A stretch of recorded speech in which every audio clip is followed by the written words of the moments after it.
کہتے ہیں زندگی میں ہر قدم سوچ سمجھ کر اٹھانا چاہیے، لیکن میں کہتا ہوں کہ جو بھی زبان سے نکالیں بہت سوچ سمجھ کر نکالیں۔ السلام علیکم، میرا نام ہے اعجاز کلزم۔ آج سنتے ہیں ایک الگ کہانی۔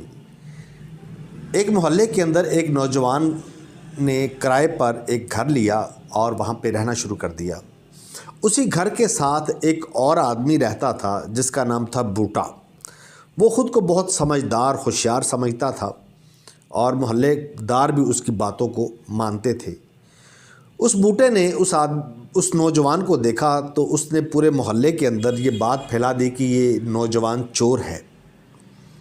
جب نوجوان کے کان میں یہ بات پہنچی تو اس نے لوگوں کو صفائیاں دینا شروع کی، لیکن کون بات مانتا ہے اس کی۔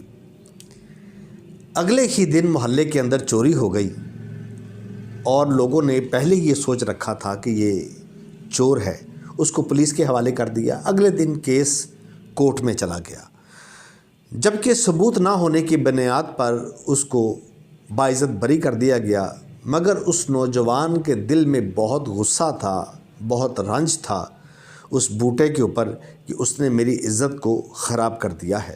اس نے سوچا کہ میں اس پہ عزت کا دعویٰ کروں گا اور اپنی عزت کو بحال کروں گا۔ اس نے اس بوٹے کے اوپر کیس کر دیا اور وہ عدالت میں چلے گئے تو اس نوجوان نے کہا کہ جج صاحب، اس آدمی نے میرے اوپر جھوٹا الزام لگایا تھا، جس کی بنیاد پر یہ جو پچھلا واقعہ ہوا ہے اس کا الزام بھی مجھ پہ لگ گیا۔ جج نے اس بوٹے سے پوچھا کہ تم نے ایسا کیوں کیا ہے، تم نے کیا کہا تھا؟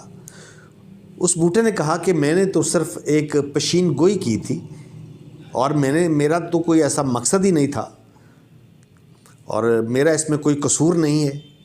تو جج نے کہا کہ تمہارا اگر قصور نہیں ہے کہ جو تم نے کہا تھا تم ایک کاغذ پر لکھ کر وہ دے دو۔ اس آدمی نے وہی چیز جو اس نے بیان کی تھی اس نے لکھ کر دے دی اور جج نے کہا کہ اب اس کے ٹکڑے ٹکڑے کر دو۔ اس کاغذ کو پھاڑ دیا گیا، اس کے ٹکڑے ٹکڑے کر دیے گئے اور اس کو کہا گیا کہ یہ سارے ٹکڑے اس محلے کے اندر جا کے پھینک آؤ۔ اس بوٹے نے وہ تمام کاغذ کے ٹکڑے پورے محلے کے اندر جا کے پھینک دیے اور وہ عدالت میں آ گیا، کہنے لگا جناب حکم، میں نے تو وہ سارا کام کر دیا ہے۔ تو جج نے کہا کہ ان تمام ٹکڑوں کو دوبارہ اکٹھا کر کے لاؤ۔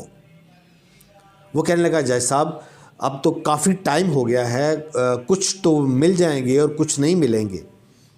تو جج نے کہا کہ اسی طرح ہی تمہاری اس پروڈکشن کا، اس پیشین گوئی کا مسئلہ ہے کہ تم نے جو دی تھی اب اس کی عزت بحال کیسے ہوگی؟